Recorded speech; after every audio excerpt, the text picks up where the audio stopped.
Bienvenue au Poetry Slam de Luxe pour la deuxième soirée en fait. Commencer par remercier l'Institut Pierre Werner d'organiser cet événement ainsi que les Rotondes de nous accueillir ce soir. En fait, vous allez avoir l'occasion d'entendre 5 slammers qui vont se succéder sur la scène.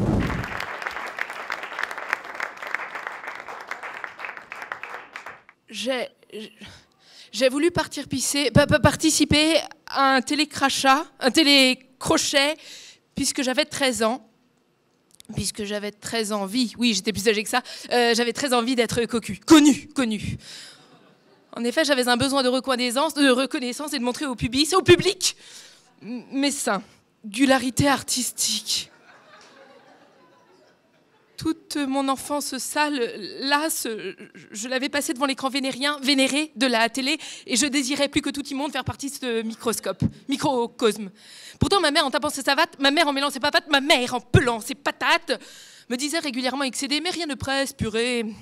Même si elle voulait me mettre en garde contre les dangers du showbiz, ma mère chantait elle-même beaucoup pour moi. J'aurais voulu être alarmiste. J'avais beau leur faire un dessin, rien n'y faisait. Mes parents ne désiraient pas au début que je fistule Paris seul. Et pourtant, à l'époque, cela se faisait encore aisément. Au final, ma mère fut d'accord et mon père OK. D'ailleurs, il se tue à me le répéter en riant. C'était un harakiri. Mon père grondait beaucoup, ma mère dormait très peu. J'avais donc un père sévère et une mère veilleuse. Ils m'ont beaucoup épaulé à leur façon. Mon père accoudait au comptoir. Ma mère accoudait... Non, c'est pas ma mère qui était accoudée au comptoir, c'était mon père accoudé au comptoir. Ma mère agenouillée au confessionnal. À Paris, l'été était gelé, les dés étaient jetés. J'avais mis une robe en dentelle pour me présenter au jury du télécrochet. Je me suis dit que ça me ferait des points de croix en plus. Nous étions plus de 100 candidats, beaucoup plus en comptant les champignons. Cette blague ne peut être comprise que par les habitués des mycoses et par les dermatologues. D'ailleurs, si un dermatologue postule sur ce casting, il aurait de quoi gagner sa croûte. Lorsque je demandais à ma voisine quel était son répertoire, elle me répondit qu'elle avait 125 contacts dans son téléphone. Je lui demandais lesquels elle chantait, elle me dit que ça ne l'enchantait pas, mais qu'elle en faisait chanter 3. Je lui demandais une nouvelle fois ce qu'elle allait présenter au jury. Le générique d'un feuilleton américain pour vieux, bref, un générique de soap horrifique. Je m'endormis quand elle en fredonna le refrain. La file d'attente était longue et pendant que certains souriaient en Mona Lisa, je rosissais en vocalisant, mes voisins lisaient en vociférant et voici que 20 enfants mon tour de chant après mon exercice d'échauffement. Devant le jury, alors que j'allais entonner un petit tube, mon pas devint incertain et je perdis tous mes moyens. Moyens de paiement, de communication, de transport, de contraception. La pilule fut dure à avaler. Ils crurent que j'étais saoul, moi qui suis plutôt saoul. Je suppliais les 3 jurés. Vous ne savez pas tout ce que j'ai vécu pour arriver ici. Et je n'ai rien bu, juré, craché. Je me sentais vaincue d'avance et une trentaine attendait déjà derrière. Moi qui pensais qu'on allait m'en signer un, me voilà devant l'échec. La chaleur des projecteurs fit couler sur mes joues le rimel mêlé à mes larmes. Et oui, parce que je n'avais pas pris la bonne trousse de maquillage. Et pourtant, je connaissais par cœur les mots de Julio l'Ecclésiaste. Vanity, tout est vanity sous le soleil. C'est ainsi que je décrochais du télécrochet et sans qu'on ait vérifié mes références, je pris une correspondance. Mon rêve chavira ravagé et en vérité, je tire ma révérence à ceux qui y arrivent.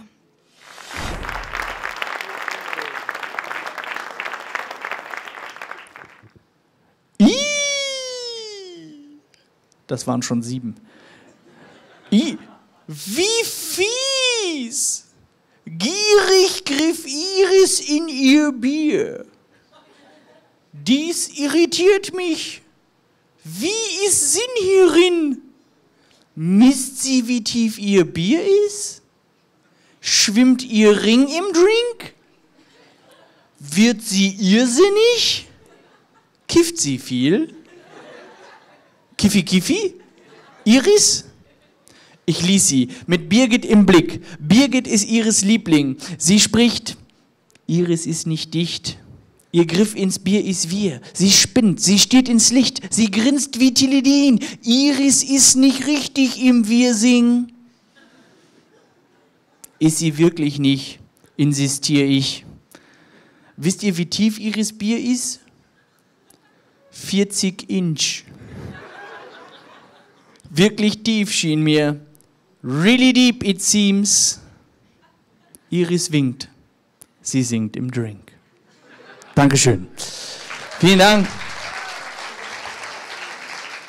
Das Gedicht trägt den Titel Huhu Uhu.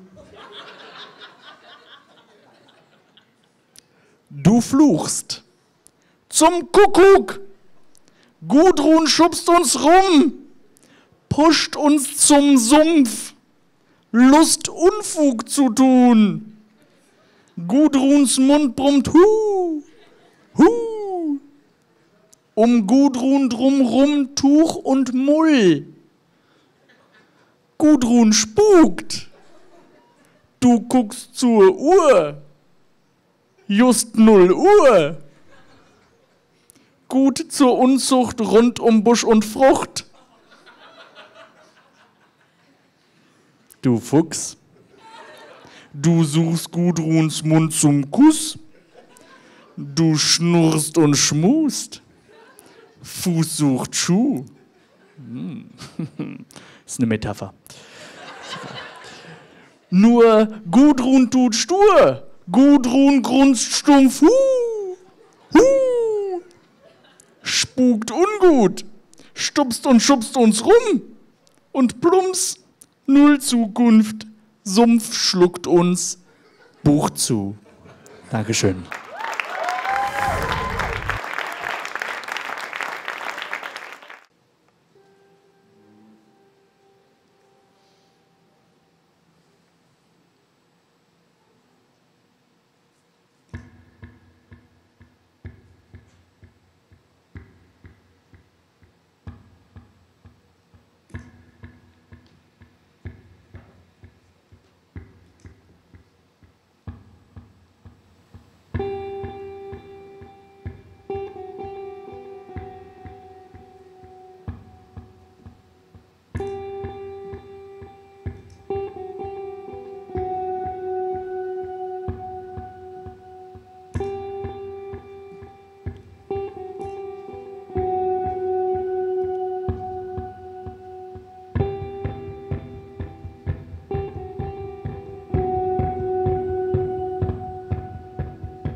Penser, penser, penser. Planète bleue vire au rouge, rouge sanguin. Dans les océans du blanchiment d'or noir. Ciel se grisaille aux ultraviolets. La face du monde est arc-en-ciel. Arc-en-ciel.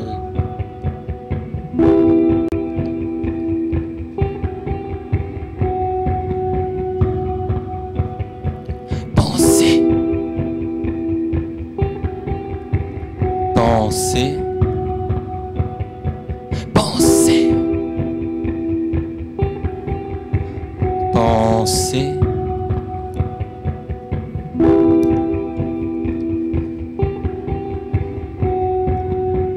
Alors, pour oublier, on se déhanche, on se déchaîne sur le dance floor. Dance floor. Pachamama aussi se déchaîne. Avec elle, la faune et la flore. Les guerres, c'est comme les fêtes. C'est toujours les mêmes qui trinquent. Toujours les mêmes qu'on invite, toujours les mêmes. Pourtant, on est unique, non?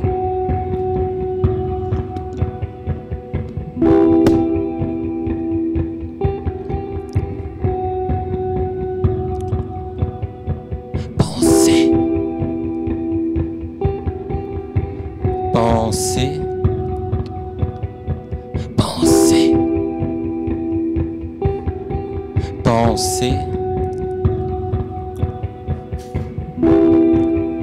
On se croit immortel avec notre propriété privée, nos voitures, nos maisons, nos cloisons, nos enfants, nos femmes, nos animaux de compagnie.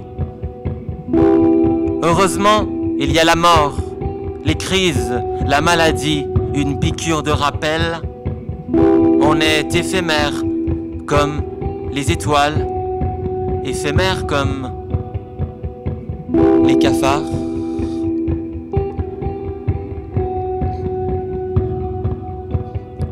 Pensez. Pensez. Pensez. Pensez.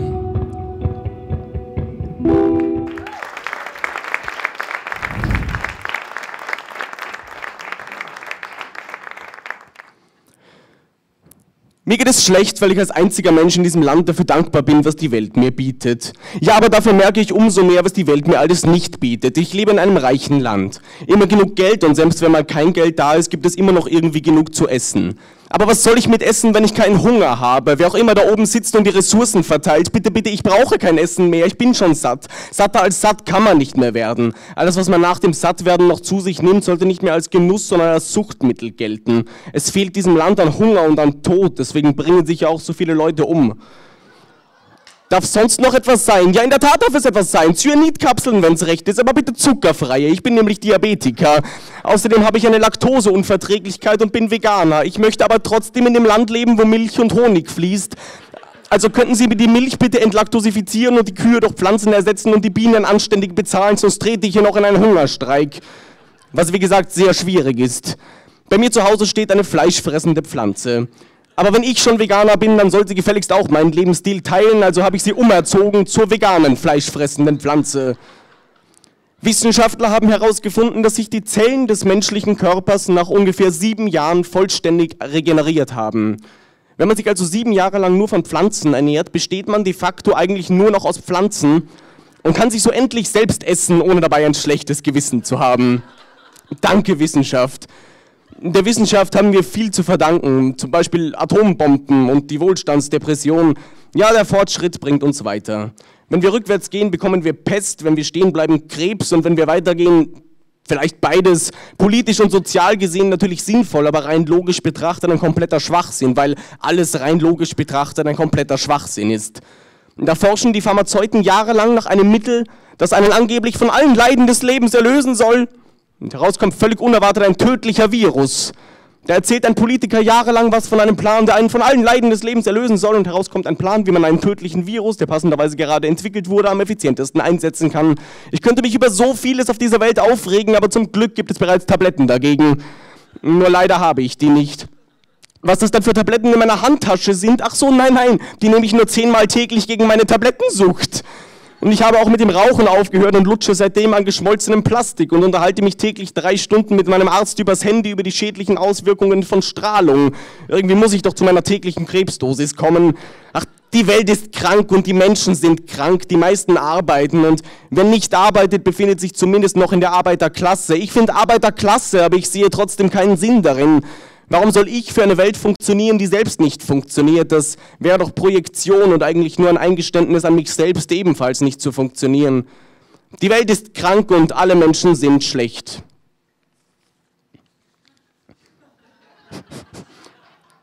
Hallo, ich bin der Vertreter des kleinen Mannes. Aber was will denn der kleine Mann eigentlich? Also zuerst will ich ein Eis und dann noch ein Eis. Und dann noch mehr Eis. Ja, und genau deswegen darf man Kindern nicht die Verantwortung über ein Land geben. Aber wem will ich was vormachen? Ich bin ja selbst noch ein Kind und ganz schön blöd und selbst überzeugt. Als ich kürzlich bei meinem Arzt war, hat der mir Größenwahn diagnostiziert mit den Worten, haha, süß, Sie glauben anscheinend wichtig zu sein. Ich wurde wütend, habe ihn beschimpft, ihm einen Kinnhaken verpasst und seine Praxis demoliert. Seitdem hält mich mein Arzt für krank. Aber ich bin nicht krank, die Welt ist krank. Ich will wieder zurück in die Psychiatrie, dort war es schön. Alle Wände waren grün und die Einrichtung war räumlich. Man konnte sie quasi anfassen. Wenn du dort jemanden nach seinem Befinden gefragt hast, hat der sich auch nach seinem Befinden gefragt. Dort herrschten allgemein viel bessere Umgangsformen. Jeder spricht jeden mit dem Vornamen an und alle heißen Heinz. Und immer wenn mich jemand gefragt hat, warum ich dort war, sage ich ihm, ich wüsste es nicht. Das ist ja auch logisch. Schließlich habe ich doch auch kein Problem. Ich habe kein Problem. Also was ist mein Problem? Menschen sind doch keine Wale. Wir sind keine Wale, sonst wären wir im Meer, sind wir aber nicht. Wir befinden uns tagtäglich in wahluntypischen Situationen und wir legen Wert darauf, unseren Lebensraum wahluntypisch oder awahltypisch zu gestalten, so als müssten wir uns ständig selbst beweisen, dass wir keine Wale sind. Wahlweise wählen wir dann trotzdem wahluntypische Menschen in Kabinen, die trotz ihrer Wahlinkompatibilität Wahlkabinen heißen. Dann gibt es hin und wieder trotzdem Leute, die niemals diese Wahlkabinen betreten. Und ich frage mich, warum? Weil niemand Lust dazu hat. Man muss sowas aggressiver gestalten. Zu jedem Bürger wird jemand nach Hause geschickt, der ihm in den Arsch tritt, damit er wählen geht. Leider bräuchte man dafür nochmal so viele Leute, wie das Land Einwohner hat. Und wenn man so viele hätte, bräuchte man nochmal doppelt so viele, um auch den Arschtretern in den Arsch zu treten. Sie sehen, ein infiniter Regress. Paradox, aber wahr. Und wir fragen uns natürlich jedes Mal aufs Neue, wie sieht denn die Lösung dazu aus? Aber wozu diese Frage beantworten, wenn ich auch schweigen kann? Dankeschön.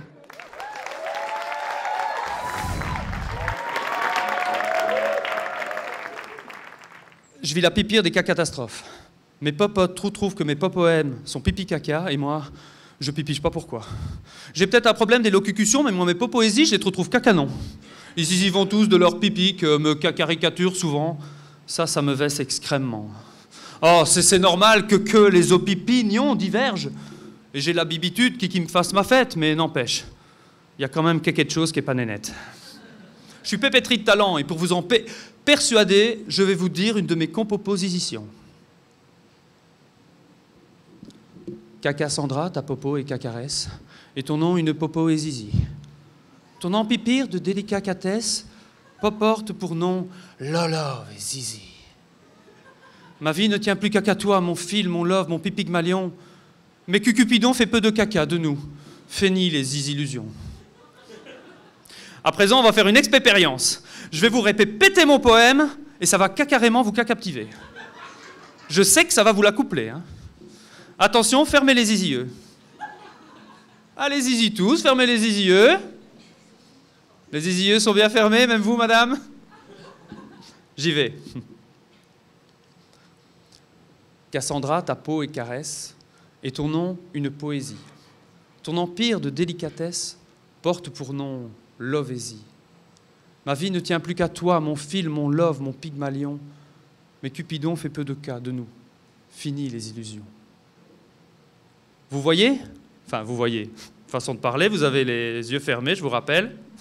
Vous voyez, c'est exactement le même poème, dit exactement par le même slammer. Et cette fois, il ne vous a plus du tout fait rigoler. Vous savez pourquoi? Parce que la première fois, quand vous aviez les yeux ouverts, vous étiez obnubilé par mon défaut de prononciation. Pourtant, vous connaissez Le Petit Prince de Saint-Exupéry. L'essentiel est invisible pour les yeux. Ben, désormais, vous vous souviendrez du petit prof de la Maison Folie. On n'entend bien qu'avec le cœur. Ce slam est presque terminé, mais je vous demanderai de garder les yeux fermés encore quelques instants. Je vais à présent regagner ma place, et le MC comptera jusqu'à 3. À 3, vous vous réveillerez. Là, la salle applaudira à tout rompre, et les 5 jurés mettront chacun un 10. Vous aurez oublié tout ce que j'ai dit au cours des 3 dernières minutes, mais surtout, vous aurez oublié à jamais vos préjugés et verrez en chacun, au-delà des apparences, ce qu'il a à vous apporter.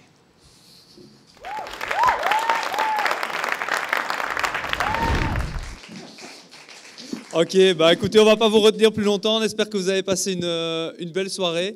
Et puis, n'oubliez pas qu'il y a des chouettes bouquins à acheter à l'entrée. Et puis, bon, si vous voulez qu'on discute un peu, on sera sûrement au bar dans quelques minutes. Bonne soirée à tous, merci.